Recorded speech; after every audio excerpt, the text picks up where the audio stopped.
नमस्कार मित्रों, मैं professor CP Bhasin, forward senior professor of chemistry, Hemchandracharya north Gujarat university Patan Gujarat.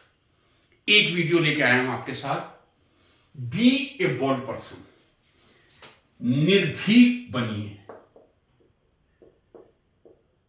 निर्भीक निर्भीक बनिए। जिंदगी की आपकी पर्सनैलिटी के कई पार्ट्स होते हैं जो आपकी पर्सनैलिटी का आकलन करते हैं। उसमें से आपकी ड्रेस एक पार्ट हो सकती है, आपकी सुंदरता निश्चित रूप से एक पार्ट हो सकता है। बातचीत आप किस तरह से करते हैं, विनम्रता आप में कितनी है, कर्टसी आप में कितनी है। जब कोई आपसे बड़ा आपके सम्मुख आता है, आप किस तरह उसका सम्मान करते हैं। जब उम्र में कोई व्यक्ति आपके सामने मिलता है, आपकी बॉडी का जेस्चर क्या होता है। बहुत बड़ा पर्सनैलिटी का पार्ट है, मैं आपसे कह रहा हूं। जब आप इंटरव्यू देने जाते हैं, इंटरव्यू हमेशा विनम्रता से ही देना चाहिए। चाहे आप अपने जीवन में विनम्र हैं या नहीं, लेकिन यदि आप अपने इंटरव्यू साक्षात्कार में विनम्र नहीं हैं, तो आप सफलता की आशा मत रखिए। लेकिन यहीं से मैं शुरुआत करूंगा। ये युवा पीढ़ी के 20-21 साल के लोगों के लिए ये वीडियो बहुत इंपॉर्टेंट है। विनम्र रहिए लेकिन निर्भीक बनिए। जी हां, विनम्र बनिए, साथ में निर्भीक निडर भी बनिए। बी ए बोल्ड पर्सन।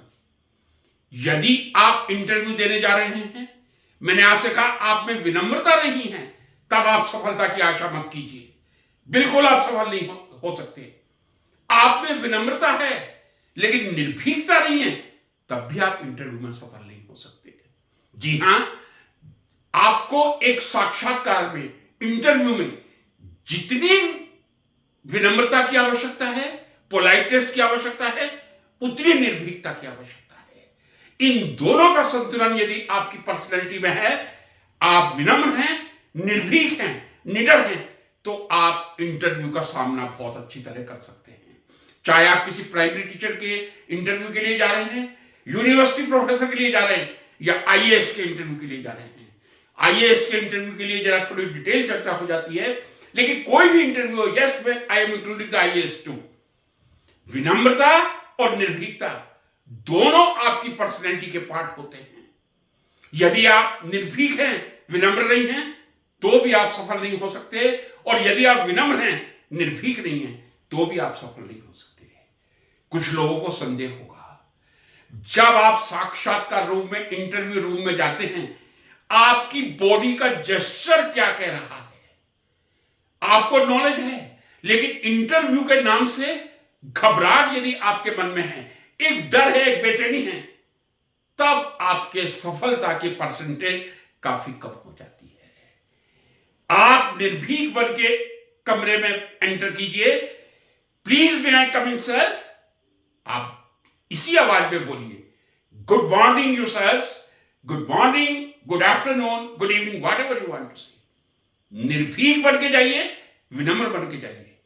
कुर्सी पर तब तक मत बैठिए जब तक कोई एक्सपर्ट या चेयरमैन आपसे बैठने के लिए नहीं कहता।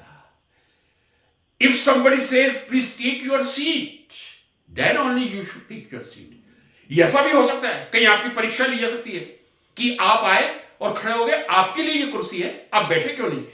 सर, मैं आपकी आज्ञा का इंतजार कर रहा था, just I was waiting for your permission. That is a gesture, that is a politeness. तो जब तक कोई चेयरमैन या एक्सपर्ट नहीं कहे, आप कुर्सी पर मत बैठिए।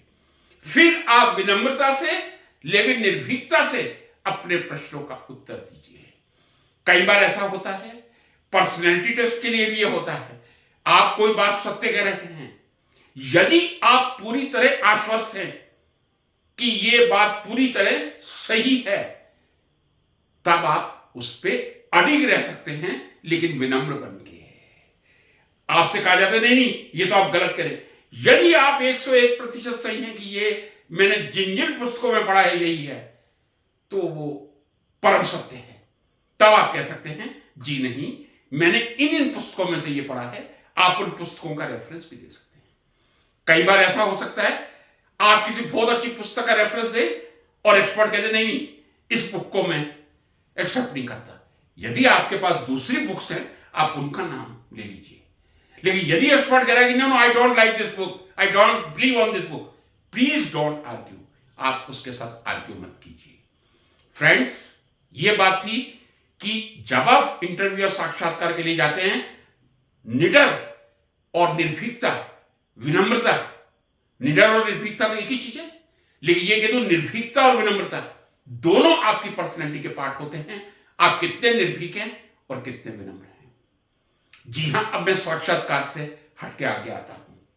हम नौकरी करते हैं, व्यवसाय करते हैं, बिजनेस करते हैं, सर्विस करते हैं, कुछ भी करते हैं, नियमों की पालना आप कीजिए। यदि 10 बजे के ऑफिस का समय है, unexpected once in a blue moon, once in a blue moon का मतलब 2-3 साल में एक बार ऐसी कोई घटना घट गई, आप समय पर नहीं पहुंच सके, वो क्षम्य है, माफ करने योग्य है।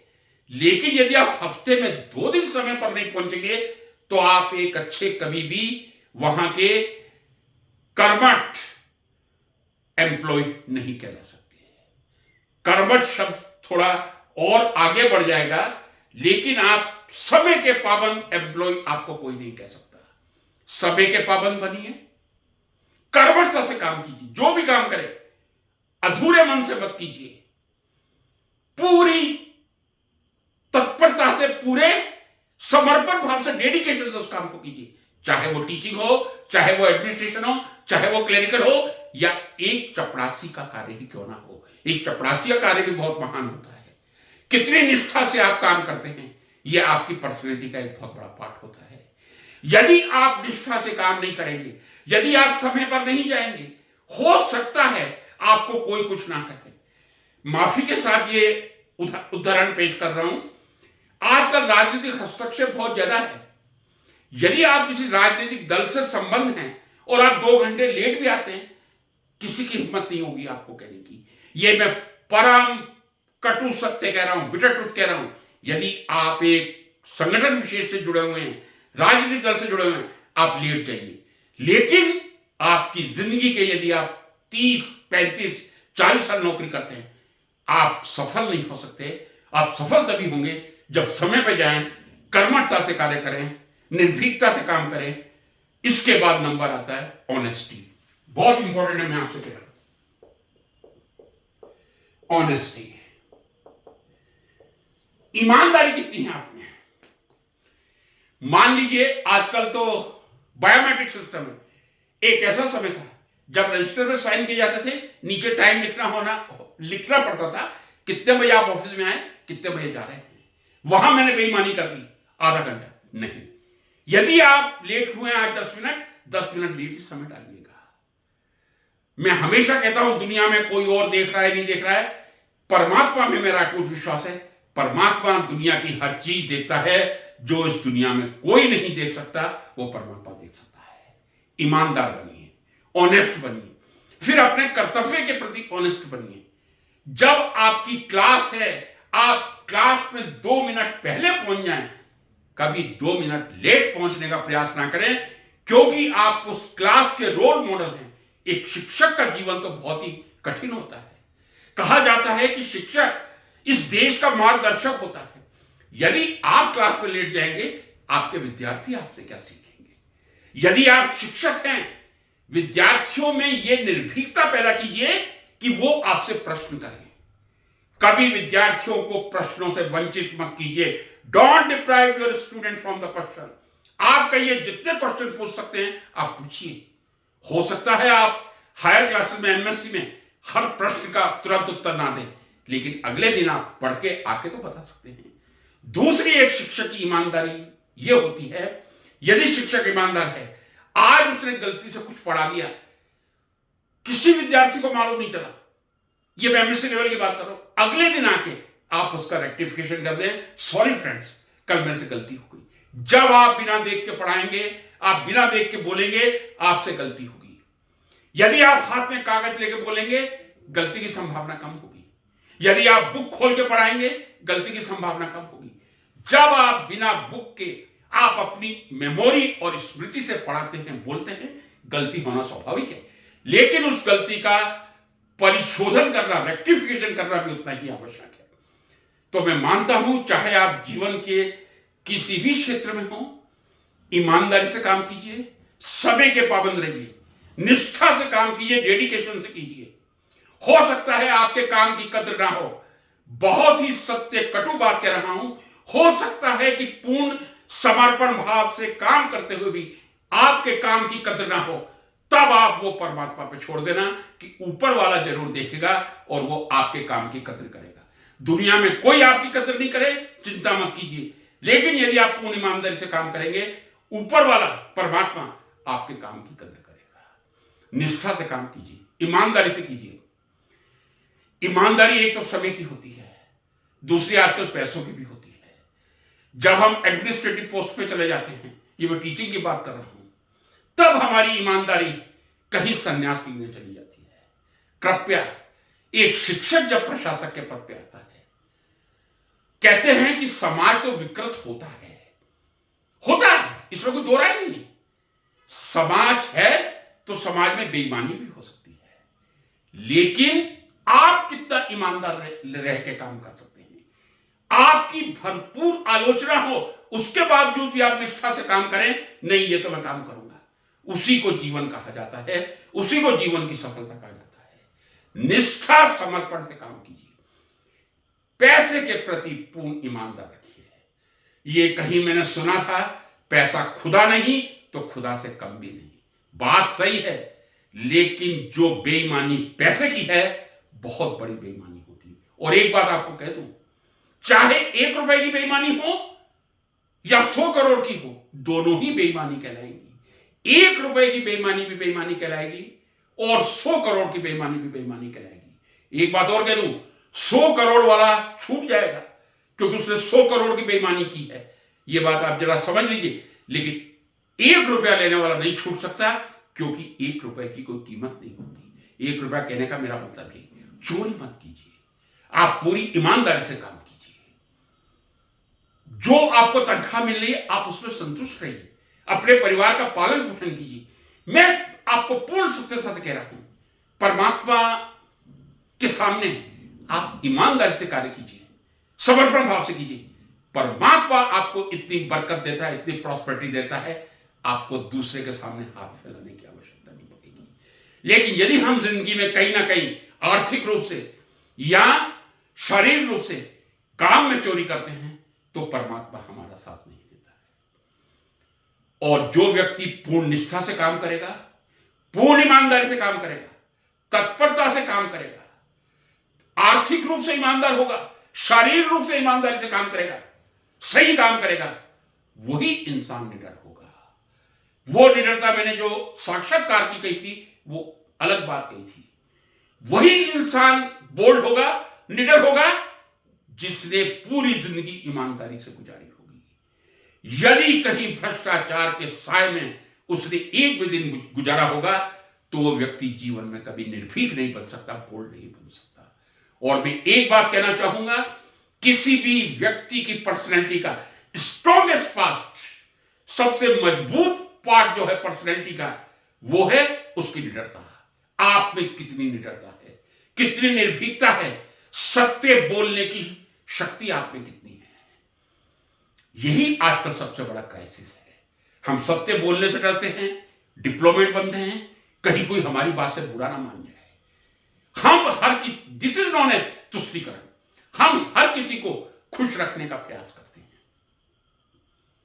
हम गलत और सही में विभेद करना भूल जाते हैं। हर चीज के प्रति हमारा नजरिया एक तरफी हो जाता है। नहीं, मुझे यही व्यक्ति अच्छा लग रहा है। परमात्मा ने कुछ दिया या नहीं दिया आपको, बुद्धि और बुद्धि के साथ विवेक दिया है।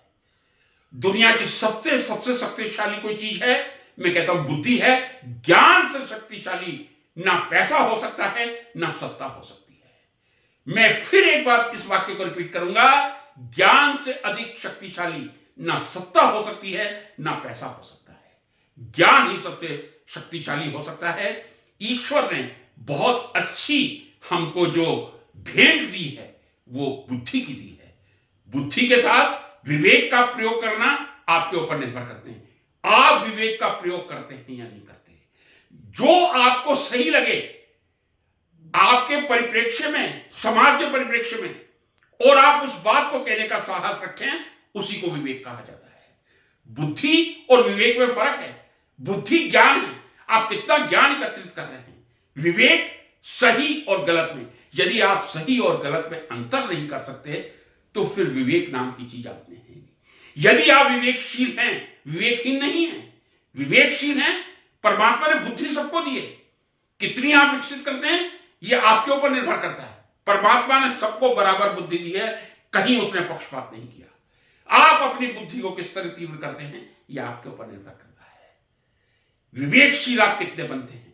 यदि आप अपनी बुद्धि का सही उपयोग करके अपनी बुद्धि का सही विकास करेंगे, यदि आप विवेकशील होंगे, तभी आप निडर होंगे, तभी आप बोल्ड होंगे। और जो व्यक्ति निडर होता है, बोल्ड होता है, वो नहीं डरता, क्योंकि उसको फिर गीता का संदेश याद आ जाता है कि ये जो शरीर है, ये मानव का ये चोला है, एक ना एक दिन वो आज भी हो सकता है, 5 साल बाद, 50 साल बाद हो सकता है, पंच तत्वों में मुझे विलीन होना है। ये पराकाष्ठा तब आती है जब आप ज्ञान और विवेक का उपयोग करेंगे। जी हां, ज्ञान और विवेक का उपयोग नहीं करेंगे, आपको मृत्यु का भय सताता रहेगा। मैं ईमानदारी से कह रहा हूं, मैं ज्ञानी भी नहीं हूं, मेरे में विवेक भी नहीं है, लेकिन मुझे मृत्यु का कभी डर नहीं रहा कि मुझे कब मृत्यु आकर ले जाएगी, क्योंकि मुझे मालूम है वो जीवन का परम सत्य है। 5 तत्वों से बना था, वापिस 5 तत्वों में ही जाऊंगा। एक ना एक दिन सबको जाना है। आज जाऊं, 5 साल बाद जाऊं या 50 साल, फिर मृत्यु से किस प्रकार का डर। तो मित्रों, निडर बनिए, विवेकशील बनिए, अपनी बुद्धि का सही उपयोग कीजिए। विवेक का सही उपयोग करना बहुत जरूरी है। यदि आप विवेक का सही उपयोग नहीं करते तो आप ज्ञानी होते हुए भी अपने जीवन में निष्फल हो सकते हैं। यदि आप विवेक का और बुद्धि का सही उपयोग कर सकते हैं तो आप विश्व के विजेता बन सकते हैं। यही आपसे निवेदन था। नमस्कार।